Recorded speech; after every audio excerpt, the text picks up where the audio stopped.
همیشه بین ما دیواری صدرنگی غرور است نداریم هیچ کدام حرفی که بازم تازه باشه چراغی خنده هامان خیلی وقت سوت و دور است من و تو هم صدایی به صداییم با هم و از هم جداییم خسته از این قصه هاییم هم صدایی به صداییم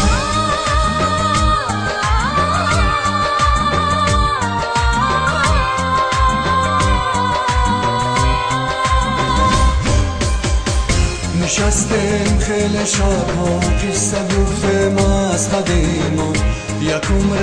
وعده افتاده از این شب فردا تمامی وعده ها را با دل و حرفا را گفتیم دیگر هیچی نمیماند برای گفتن ما من و تو هم صدایی به صداییم با هم و از هم جداییم خسته از این قصه هاییم هم صدایی به صداییم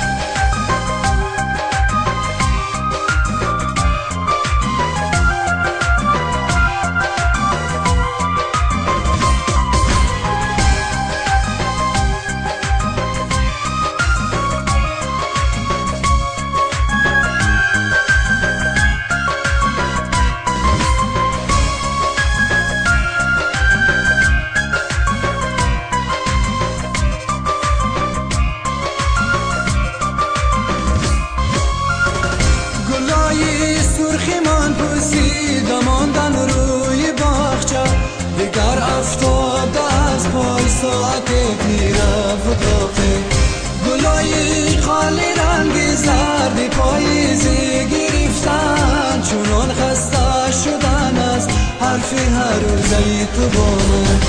من و تو